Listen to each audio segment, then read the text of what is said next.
Hello everyone, welcome to From the Star Wars Library, where Star Wars is in print, the Force is with the readers, and one of our reprint series finally comes to an end in this episode. I'm your host, Nathan P. Butler. The issue we're talking about this time is Star Wars from the Marvel series, number 103, entitled Tie. And this is an issue you can find reprinted these days in the pages of Star Wars Omnibus A Long Time Ago, Volume 5. But it is also the last of the stories to get that black and white treatment back in Classic Star Wars A Long Time Ago, the Prestige format series. It's in issue number 6, the same one that had Ellie, the last story before Return of the Jedi, Sweetheart Contract, and the Alderaan Factor, which were also stories released after Return of the Jedi. So what we're dealing with here is a story that was apparently interesting enough to use there, and somewhat of a poignant story. It's an unusual type of story in terms of the sort of humanity of the interaction for the Marvel series, but turns out to be a pretty good one and introduces a new player into the mix. I've been repeatedly referring to this whole conflict going on as the Nagai-Toph War, and usually people know what that means these days by saying, oh, that's that thing from the Marvel series. Okay, what was it about?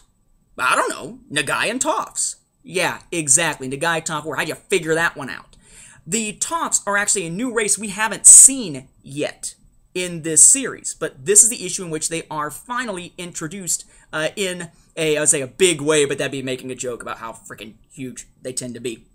So, what we have here is that Leia was on a mission to Zeltros, and on the way back to Zeltros, to bring back, you know, the team and such.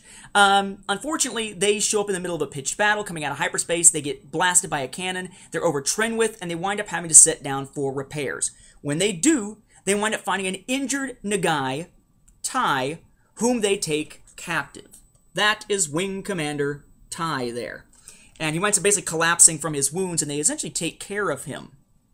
What they've been trying to figure out, though, is what is the deal with these people? There's really no way to communicate. It's basically Leia and her 4 Zeltron buddies who've been following her around for a while, Raul and his brothers there. And Leia tries to communicate with this Nagai. There are times when he tries to escape. She gives him food and such. The only time he really freaks out is when it looks like she's about to tie him up and possibly torture him. He has a flashback there.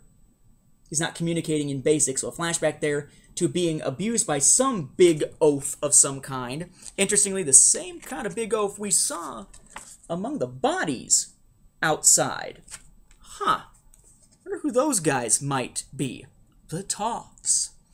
By the time we get to the end of the issue, Leia winds up just leaving him on his own rather than taking him prisoner or killing him. Even as the Tophs, the big guys there, are coming down on Trenwith. So they leave, they escape, no big deal, and we then see the Nagai side. We actually saw the Nagai side opening the issue and closing the issue, where Din Siva is ruminating over how much he wants to see Dani again. His Dani, as he calls her. Remember, he tortured her after she was caught back in No Zeltrons. And we had that whole No Zeltrons duel with the Dark Lady and escape storyline, where she finally winds up escaping after torture, after he sort of tortured her to see how far Zeltrons can go. He was possibly killed by Kiro. It looked like Kiro and he might have killed each other. We never quite knew what had happened. Din has survived, and here he is, pining over her, wanting to somehow see her again and be with her again.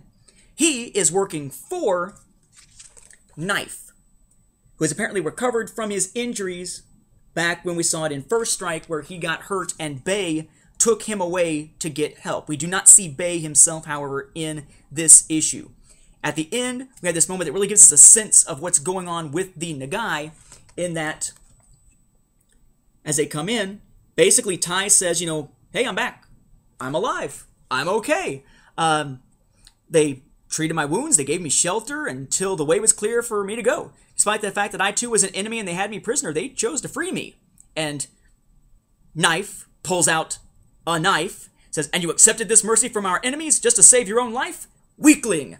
Throws it, and after being saved by Leia, he takes a knife to the chest and dies. Much, actually, to the shock of Din, which I found kind of surprising in and of itself there.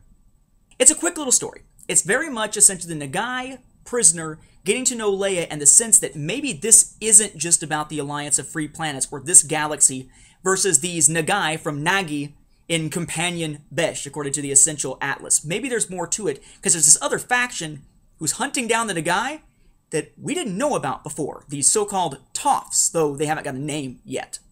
So the situation has just become a lot more complicated. We only have 4 issues left to go in the Marvel series. So if they're going to deal with this, they better deal with it fast. And they will. And we'll see that in an upcoming episode. So this story, Tai, is it an essential read? I would say yes.